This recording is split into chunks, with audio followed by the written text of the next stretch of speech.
Deus ex machina, or God from the machine, refers to a plot device whereby the hero of a story is saved from some terrible fate by the sudden intervention of a god. The term comes from ancient Greek drama, where the god would literally be brought onto the stage using a machine like a crane or a riser. The convention of a god appearing on stage to save the main character was popularized by Euripides over 2,500 years ago, and it has continued to pop up throughout the centuries, even in Shakespeare, who has Hymen, the Greek god of marriage ceremonies, appear at the end of As You Like It to marry the play's heroes and make conclusion of these most strange events.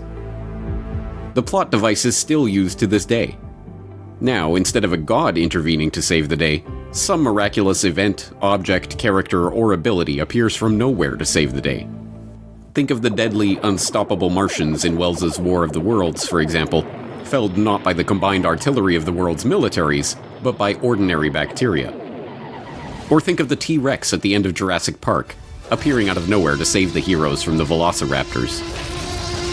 These are not just stories we tell ourselves. These are reflections of our thoughts about the world. They reveal our desires and beliefs, and they set up expectations for how the world really works. In the end, something will appear out of nowhere to help the good guys win and vanquish the bad guys once and for all. That's how it always works, right? Sure, Jan. 2,500 years ago, that something was a god. But in the modern world, we're too sophisticated to believe that a god will swoop in and save the day. No, today, the Deus ex machina isn't a god. More often than not, it's a politician. Ike for president, Ike for president, Ike for president, Ike for president. You like Ike, I like Ike, everybody likes Ike for president. Hang out the banner, beat the drum, we'll take Ike to Washington. We don't want John or Dean or Harry, let's do that big job right. Let's get in step with the guy that's hep, get in step with Ike. You like Ike, I like Ike, everybody likes Ike for president. Hang out the banner, beat the drum, we'll take Ike to Washington. We got to get where we are going, travel day and night for president. Let Adelaide go the other way, we'll all go with Ike. President. You like Ike, I like Ike, everybody likes Ike for president. Hang out the banner, beat the drum, we'll take Ike to Washington, we'll take Ike to Washington. Now is the time for all good Americans to come to the aid of their country. Blackrod on her way to summon the MPs. The monarch's representative, and in the tradition, will have to knock on the door of the House of Commons. Close the door!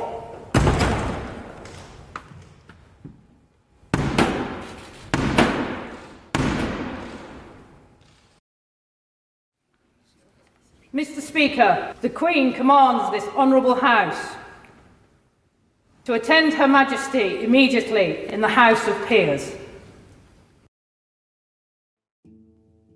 Since the age of kings and queens gave way to the age of presidents and prime ministers, an increasingly secular public has stopped looking for divine intervention to save the nation from calamity and instead begun praying for salvation from the demigods of the modern age, politicians. Every election cycle, the public hears how this politician will deliver the nation from its economic woes, or that politician will restore a country to its former greatness.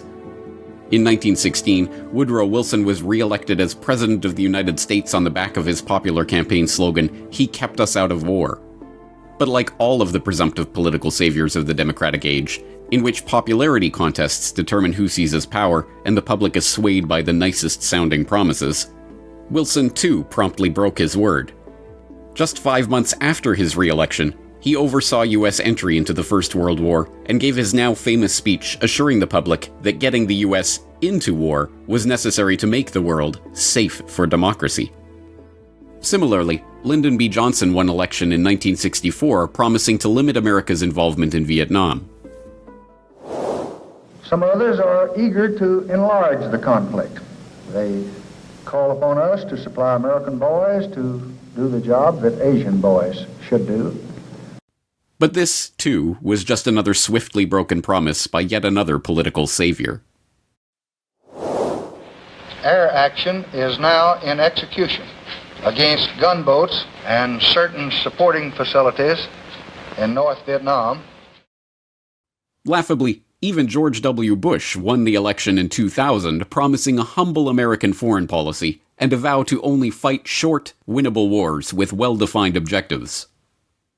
But I'm going to be judicious as to how to use the military. It needs to be in our vital interest, the mission needs to be clear, and the exit strategy obvious. On my orders, coalition forces have begun striking selected targets of military importance to undermine Saddam Hussein's ability to wage war. But this pattern is not just about war, and it is not specific to any particular country. Throughout the world, politicians have won elections promising to deliver the inherently undeliverable. What Australian could forget Bob Hawke's promise to eliminate child poverty in 3 years? By 1990, no Australian child will be living in poverty. And what Greek could forget when Alexis Tsipras was swept to power with a strong populist mandate to stand up to the European Union in the midst of the sovereign debt crisis? I want to thank you from the bottom of my heart for this great victory. I feel vindicated because the Greek people gave us a clear mandate to continue the struggle to raise up our people's dignity. Instead, Tsipras immediately sold the nation further into debt by accepting the terms of a punishing €85 billion bailout package that even Syriza's own members called a betrayal of the party's promises. One day ahead of an essential parliamentary vote to secure his country's bailout deal from Eurozone creditors, Greek Prime Minister Alexis Tsipras is here trying to quell a rebellion inside his ruling coalition. Mr. Tsipras is meeting with MPs from his own Syriza party, some of whom are very disappointed and upset about a deal which includes far more austerity than the package rejected by voters at a referendum just more than a week ago. In fact, with all these decades and, in the case of the oldest democracies, centuries of broken political promises, you'd think that the public would have caught on to the game by now. But, if anything, recent events have revealed that people are becoming more addicted to this politician-peddled hopium, even as the lies and broken promises become ever more ridiculous.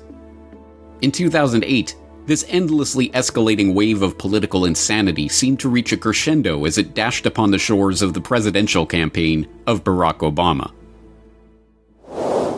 There's something happening when people vote not just for party that they belong to, but the votes, the hopes that they hold in common.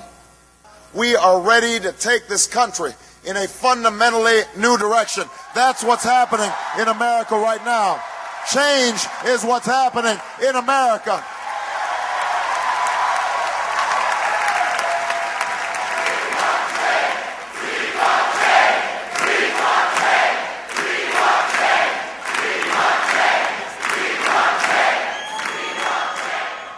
It may seem ridiculous in 2021 that the mere words, "Yes, we can," and "hope and change" could have sold not just the American voters, but the people of the world on Barack Hussein Obama, a junior U.S. senator whose greatest legislative accomplishment up to that point was sponsoring a bill to rename a post office in Illinois. But, in hindsight, that was exactly what was so effective about the entire Hope and Change campaign. After 8 years of neocon carnage, amid the tumult of the ongoing fiasco in Iraq, in the shadow of the rising police state at home, and in the face of the revelations of corporate accounting fraud and banking malfeasance that culminated in a global financial crisis, the public was desperately hoping for change. We will remember that there is something happening in America, that we are not as divided as our politics suggest, that we are one people, we are one nation, and together we will begin the next great chapter in the American story with 3 words that will ring from coast to coast, from sea to shining sea. Yes, we can. Thank you, New Hampshire. Thank you. It didn't matter that Obama, like every other con man to swindle the majority of the population in the great popularity contest we call democracy, lied about every one of his major campaign promises. It didn't matter that he lied about closing Guantanamo. I have said repeatedly that I intend to close Guantanamo, and I will follow through on that. It is true that I have not been able to close the darn thing because of the congressional restrictions that have been placed on us. It didn't matter that he lied about ending the war of terror. And that is why, as president, I will make the fight against al-Qaeda and the Taliban the top priority that it should be. The Obama administration knowingly gave U.S. taxpayer dollars to an al-Qaeda affiliate in Sudan. A joint I-24 News Middle East Forum investigation reveals the U.S. government gave money to a designated global terror entity placed on the U.S. sanctions list over its financial support for Osama bin Laden. It didn't matter that he lied about ending the illegal wiretapping of Americans. This administration also puts forward a false choice between the liberties we cherish and the security we provide. I will provide our intelligence and law enforcement agencies with the tools they need to track and take out the terrorists without undermining our Constitution and our freedom. That means no more illegal wiretapping of American citizens. I came in with a healthy skepticism about these programs. My team evaluated them. We scrubbed them thoroughly. We actually expanded some of the oversight, increased some of the safeguards. But my assessment and my team's assessment was that they help us prevent terrorist attacks. None of his broken promises matter, because it was never about any actual concrete action. If the mass hysteria that swept over the public in 2008 was about achieving tangible results, the Nobel Committee would not have awarded Obama the Nobel Peace Prize less than 1 year into his first term in office, while he was still waging wars in Afghanistan and Iraq and expanding Bush's drone war into Pakistan. The Norwegian Nobel Committee has decided that the Nobel Peace Prize for 2009 is to be awarded to President Barack Obama for his extraordinary efforts to strengthen international diplomacy and cooperation between peoples. No, it was never about action. It was about providing the audience of the political spectacle the scene that they were waiting for. The next political messiah is wheeled onto the stage, he waves his hand and makes everything better, and everyone goes back to their daily struggles for the next 4 years. The ritual is complete. Indeed, after thousands of years in which heads of state were worshipped as literal gods on earth, or, more recently, as divine appointees, it should come as no surprise that popular presidents and prime ministers are almost always portrayed with recourse to religious iconography. The common trope of photographing presidents with the halo of the presidential seal around them is nothing new. But even taking that history into account, the religious frenzy that Obama's appearance on the national political stage caused was, in retrospect, undeniably strange. Who is Barack Obama? Contrary to the rumors that you've heard, I was not born in a manger. I was actually born on Krypton and sent here by my father, Jor-El, to save the planet Earth.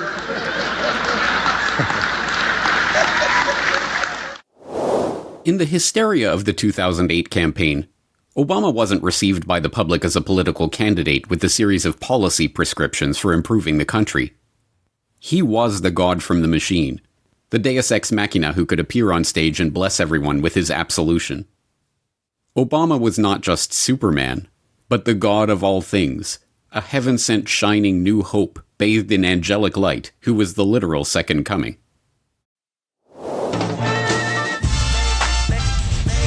First of all, giving honor to God and our Lord and Savior, Barack Obama. And by the time the public finally snapped from their reverie and realized that, after all, Obama was just another politician. Why is Obama facing so much opposition now? Why is he struggling so much to really fulfill the great flame of ambition and excitement that he was elected on originally in 2009?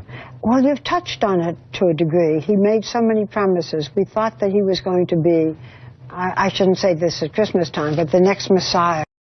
The former director of the Norwegian Nobel Institute says he regrets awarding the Nobel Peace Prize to President Barack Obama in 2009. He lied It's not subtle. He said there will be no spying on citizens who are not suspected of a crime.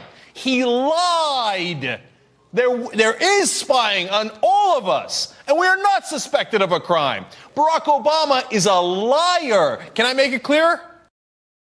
It was too late. Obama had already served his role as the next political savior, and having served that function, he could be discarded like yesterday's newspaper. For those who believed that the 2008 campaign was the apotheosis of the hope and change routine, this was the end of the line for this political charade. Looking at the process from a rational perspective, one could be forgiven for thinking that the public had learned its lesson, and that no politician would be able to bamboozle the public like that again, as long as the Obama legacy was in living memory. But this is not a rational process, and those who believed that could not have been more wrong.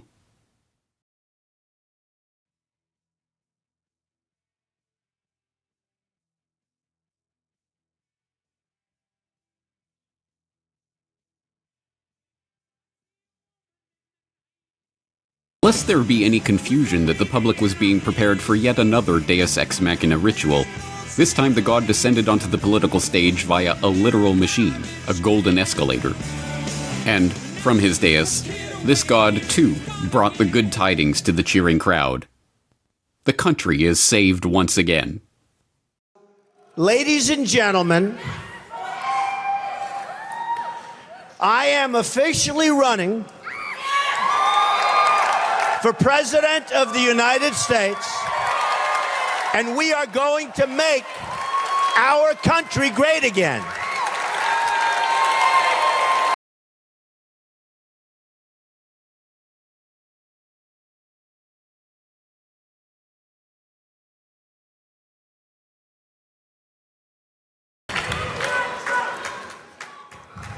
It can happen.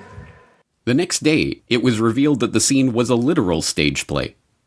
The adoring crowd were not grassroots supporters of Donald Trump who all spontaneously decided to wear the same Trump t-shirts and awkwardly pose with their homemade signs for the cameras, but, as an FEC investigation later confirmed, literal actors paid $50 each by the Extra Mile casting agency on behalf of their client, Gotham Government Relations and Communications. But it didn't matter. Like all the iterations of the President Messiah script that came before, Trump's Make America Great Again psychodrama was already having its intended effect on the population. In some ways, MAGA was a mere repeat of the Obama Hope and Change template. Here, too, candidate Trump promised the moon that President Trump steadfastly failed to deliver. He did not drain the swamp. And we are going to drain the swamp of corruption in Washington, D.C. We're here to celebrate the swearing in of America's new Secretary of State, Mike Pompeo. We are going to drain the swamp. President-elect Trump has named the former New York City Mayor Rudy Giuliani to lend his expertise on cybersecurity. It is time to drain the swamp. Gina is tough. She is strong. And when it comes to defending America, Gina will never, ever back down. I know her. He did not end the wars.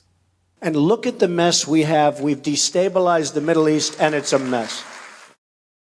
A short time ago, I ordered the United States Armed Forces to launch precision strikes on targets associated with the chemical weapons capabilities of Syrian dictator Bashar al-Assad. Obviously, the war in Iraq was a big, fat mistake, all right? The consequences of a rapid exit are both predictable and unacceptable. He did not stand up to the medical-industrial complex.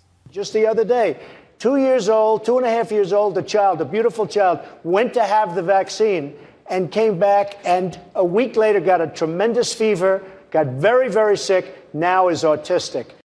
I hope we're going to have a vaccine and we're going to fast track it like you've never seen before. Just like Obama, Bush, Clinton, and every other political savior of the modern era, Trump broke his promises at will, knowing, as a reality TV star who had long shown himself to be a consummate performer, that governing was not his real role in this stage play.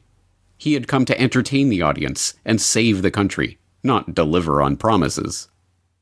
And, like the Obama-Messiah, Trump, too, took on the role of divine redeemer of the nation, second only to Christ himself. Somebody said to me the other day, "You're the most famous person in the world by far." I said, "No, I'm not. No, I'm not." They said, "Yes, you are." I said, "No." They said, "Who's more famous?" I said, "Jesus Christ."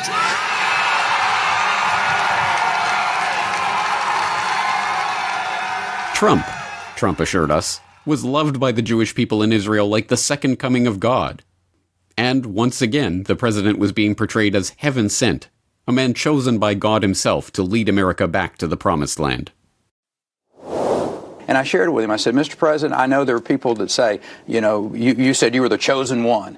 And I said, "You were." I said, if you're a believing Christian, you understand God's plan for the people who rule and judge over us on this planet in our government. Unless people on the left attack Rick Perry, he pointed out to me, he believes Barack Obama was sent by God as well. He said for that moment and that time. He said he thinks for this moment and this time, Donald Trump was sent by God to do great things. Or, as the internet users who helped build the momentum for the Trump train during the 2016 campaign put it in their popular meme, Trump was the God Emperor, a Geotus who would smite the wicked and own the libs. All embrace me. It's my time to rule at last. 15 years have I been waiting to sit up on my throne. Yes, the Trump script seemed to be a mere rehash of the Obama script. But it was not. You see, this was not the same plot as Hope and Change. Make America Great Again had a more exciting storyline. In the MAGA stage play, the God from the machine was himself in trouble and needed saving from the powerful evil forces that were ganging up against him. And this time, the God himself would be saved by his own God from a machine. This script involved an incredible double Deus Ex Machina. The God that would save God Emperor Trump, however, was not a political figure at all, but a shadowy, anonymous entity. And the machine that delivered him was not a golden escalator, but an online message board. QAnon movement appears to be gaining a lot of followers. That a shadowy, anonymous figure. QAnon, a fringe conspiracy theory. Maybe it's the coffee before the storm. QAnon conspiracy theory is spreading around the world. They like me very much. Q's plan to save the world. They're on the inside for the good guys. The QAnon phenomenon began on October 28, 2017, when Q, a user of the politically incorrect board of 4chan, the anonymous image board website, made a post claiming that a massive military operation was underway to arrest Hillary Clinton and bring down the cabal of evil politicians that was filling the swamp of Washington. Hillary Rodham Clinton extradition already in motion effective yesterday with several countries in case of cross-border run. Passport approved to be flagged effective October 30th at 12:01 a.m. Expect massive riots organized in defiance and others fleeing the U.S. to occur. U.S. Marines will conduct the operation while National Guard activated. Proof check, locate a National Guard member, and ask if activated for duty October 30th across most major cities. Within days, the anonymous poster was assuring his 4chan followers of the imminent indictment of Clinton campaign insiders John Podesta and Huma Abedin.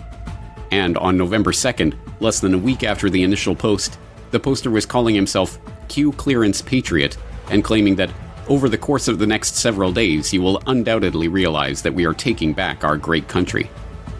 On POTUS's order, we have initiated certain failsafes that shall safeguard the public from the primary fallout, which is slated to occur November 3rd upon the arrest announcement of Mr. Podesta, actionable November 4th. Confirmation to the public of what is occurring will then be revealed and will not be openly accepted. Public riots are being organized in serious numbers in an effort to prevent the arrest and capture of more senior public officials.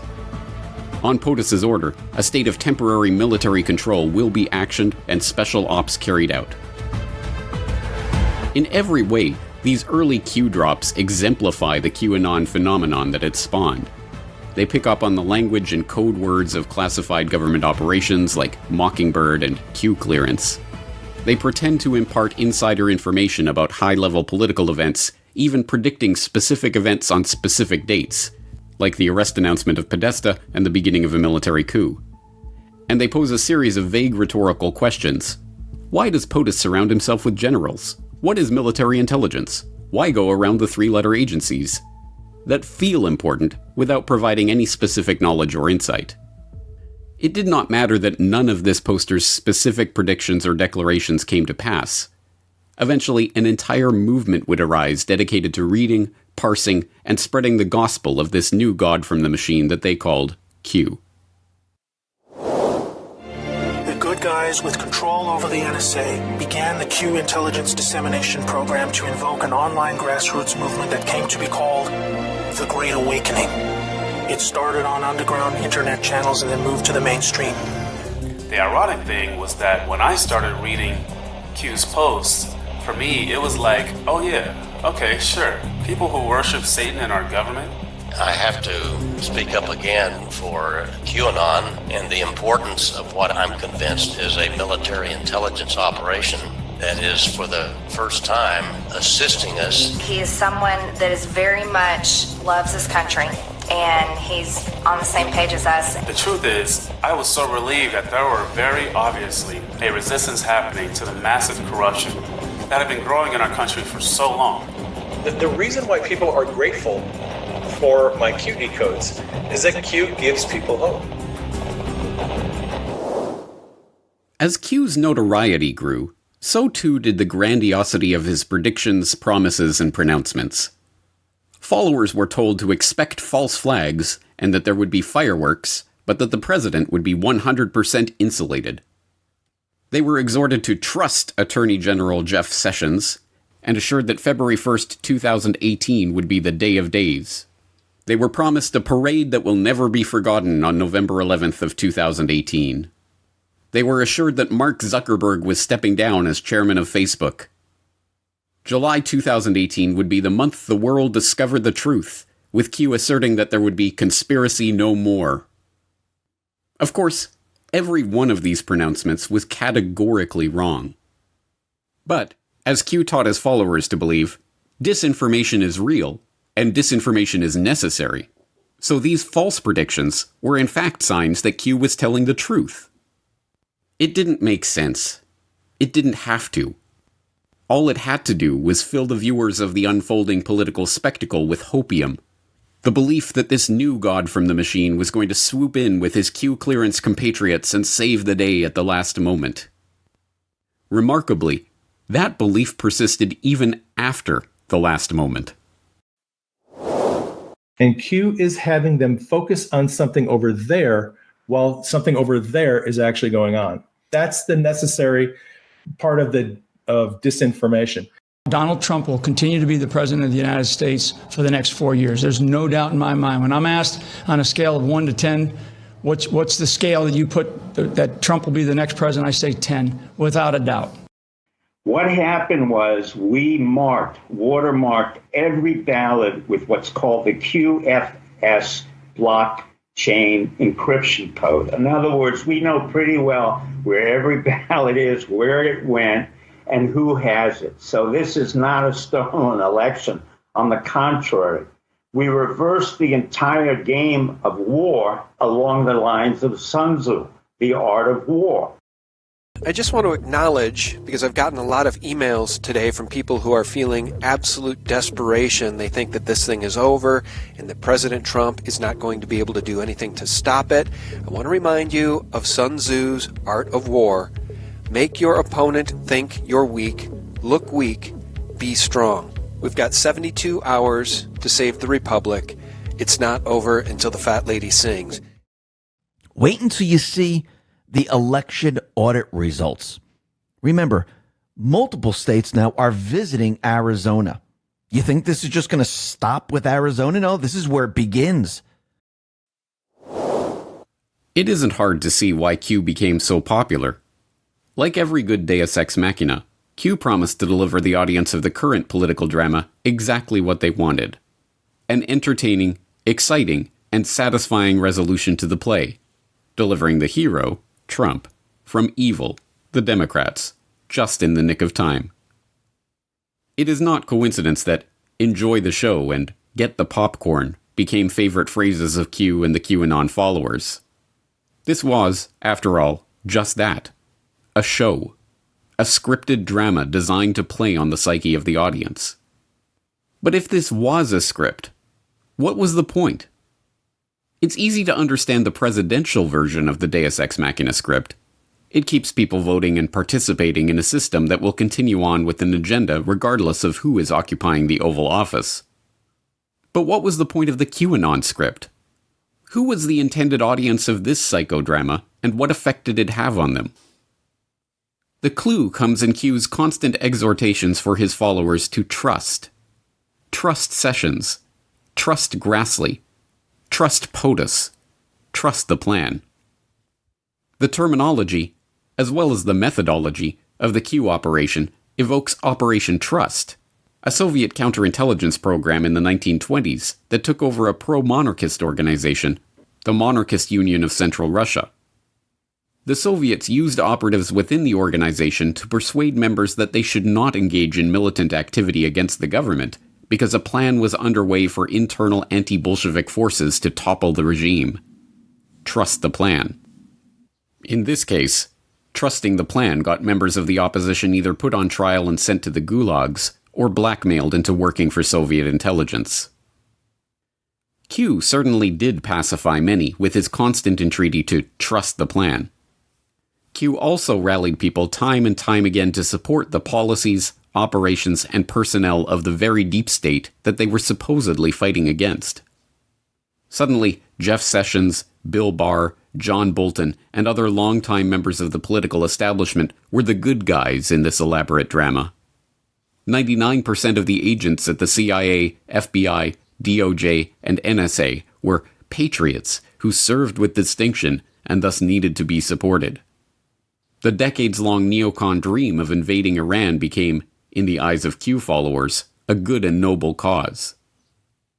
But even beyond the pacification of those who would otherwise be resisting the government, the Q army of self-styled digital soldiers provided the very foil that the deep state needed to move to the next step of their counterinsurgency program: the crackdown on domestic terrorism.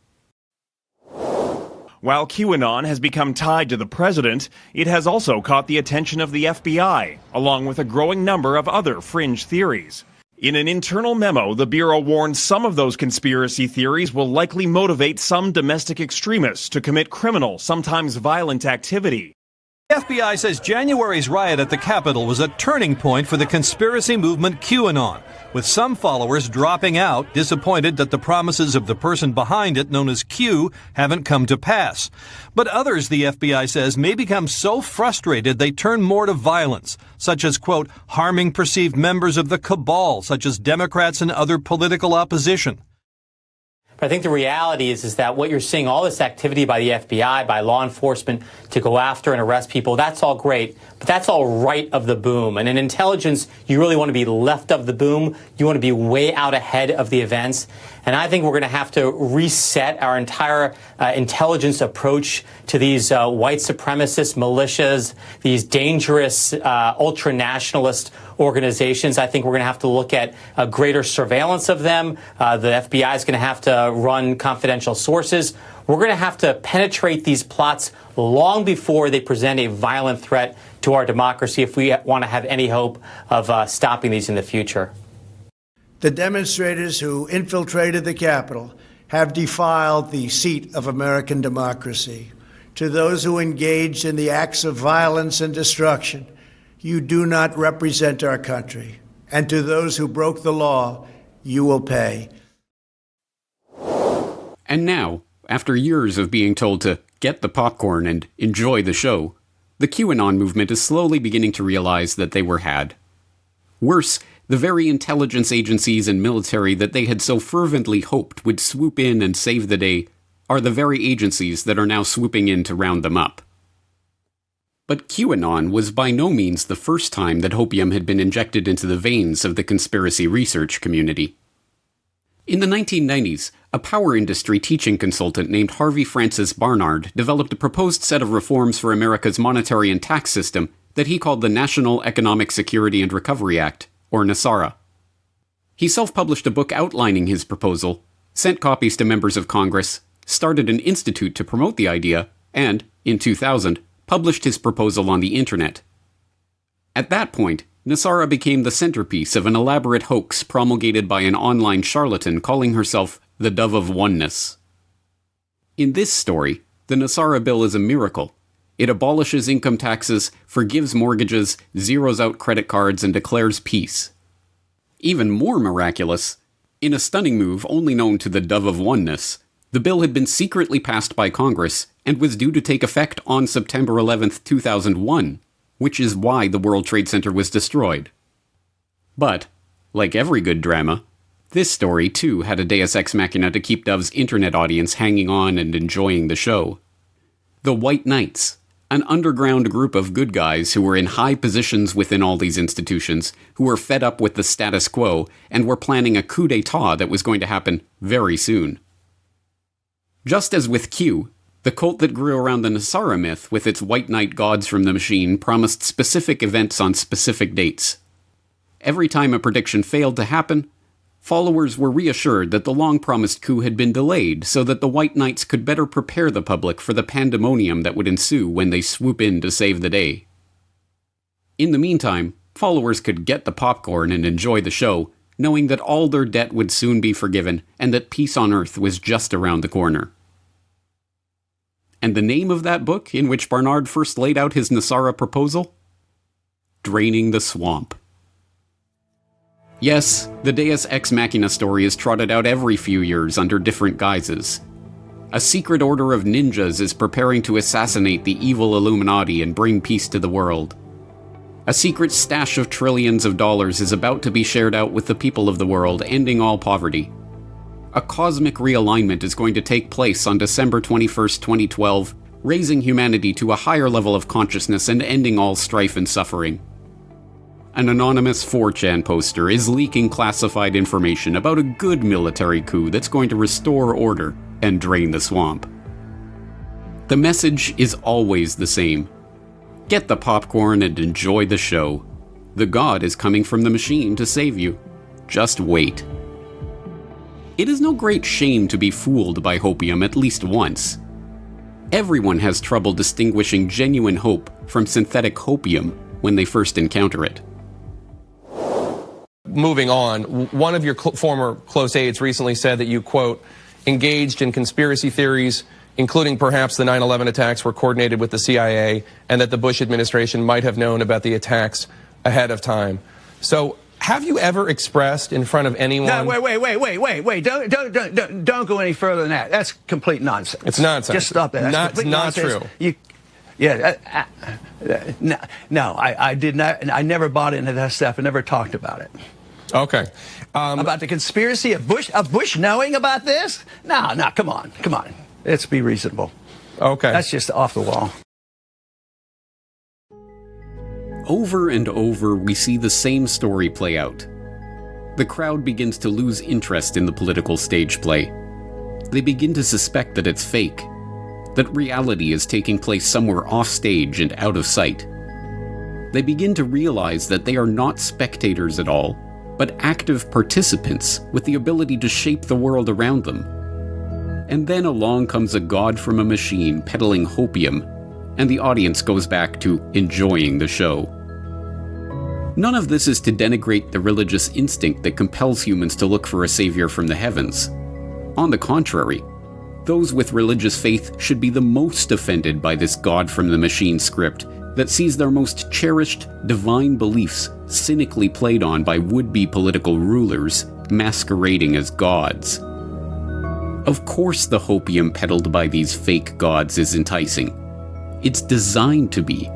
It plays on one of our greatest capacities as human beings. Our capacity for hope.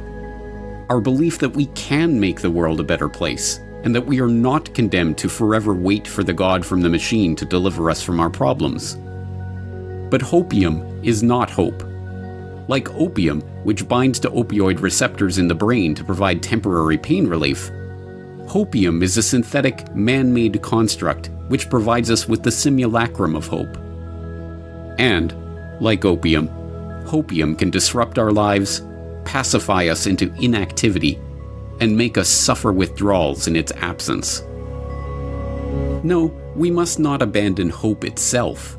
As part of the triumvirate of faith, hope, and charity, hope is a virtue to be cherished.